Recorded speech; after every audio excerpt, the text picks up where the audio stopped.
as we all know, today is a Yoga International Day, and every one of us is trying to celebrate yoga.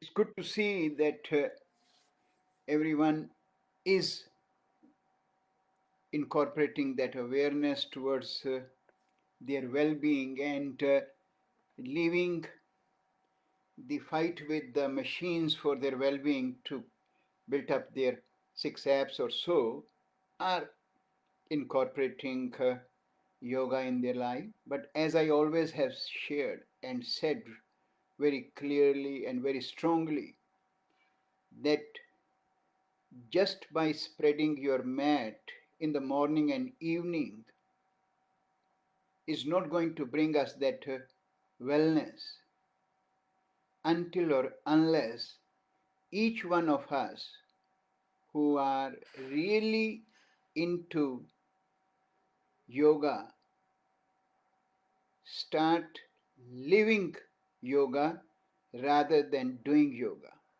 I always have asked everyone to ask themselves this one question: do I use yoga or do I live by yoga? If you are doing yoga just for the sake of doing it, either as a part of your business or as a part of your routines,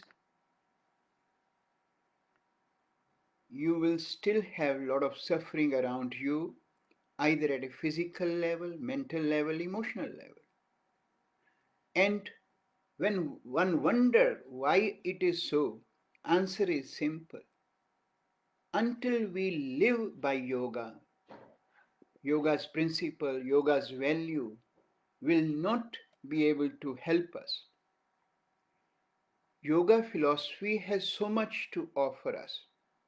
But just by incorporating one element of yoga, which we all are doing in big functions today and big conferences, and all the Indian government or Indian high commissions all over the world are supporting yoga. But they need to ask themselves one question, that do we understand what yoga has given us? Yoga has not only given us one element of asanas, that you spread your mat and put your one leg up and down. That's not yoga. That's only one element of yoga. There are other elements, but we talk about your yama and niyamas, the 8 limbs of yoga. Until or unless every one of us incorporate those principles in our life, we won't be able to achieve perfect balance. And that's where the role of Ayurveda comes up. All other 8 limbs of yoga, apart from asana, are basically nothing but all what Ayurveda share with us, Ayurveda teach with us, whether it is related with our lifestyle, whether it's related with our diet, whether it's related with the environmental factor, whether it's related with our mental issues. So until or unless those elements are not incorporated, we can't achieve perfect balance.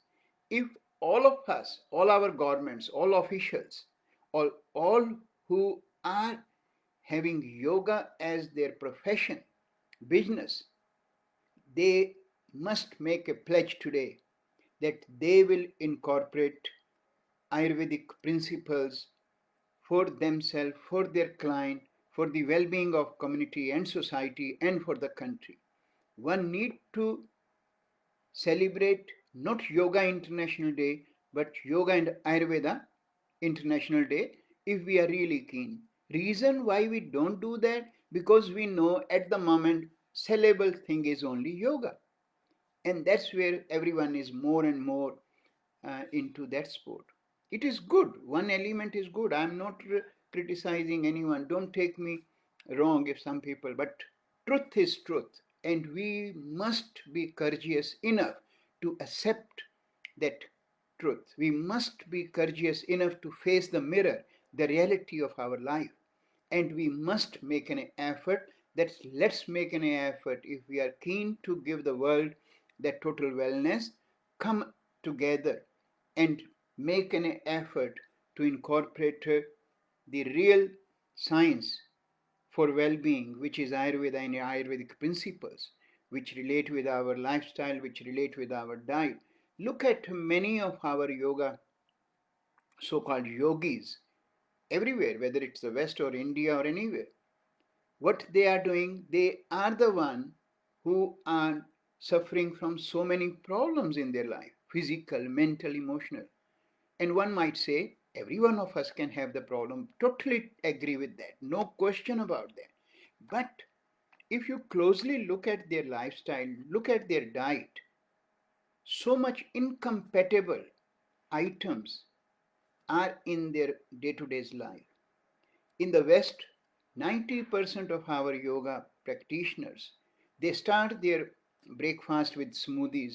They have an other incompatible combination all the time, whether it is their coffee, whether it is their various kind of kombuchas and various kind of fermented food and various kind of other element which make their bodily makeup totally in a chaotic stage, and that is why they will have so many issues which they can avoid.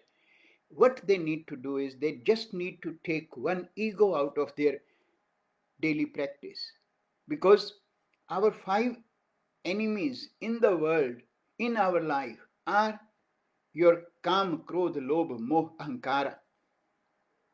These are the five which has been advised by yoga sutras, by Ayurveda. But problem is we don't want to accept them, we don't want to follow them, we don't want to fight them because they are not sellable. So today, make a pledge. If you are a true yogi, at whatever level, make a true pledge that I need to be honest with myself. I need to make an effort to live a total well-being, and total well-being will always elude until or unless we incorporate these all complete philosophy of yoga and Ayurveda in our life at every moment. That is the only way we can burn the coverings on our chit and live in a wonderful life. That's the message I would like to pass today. Thanks, everyone.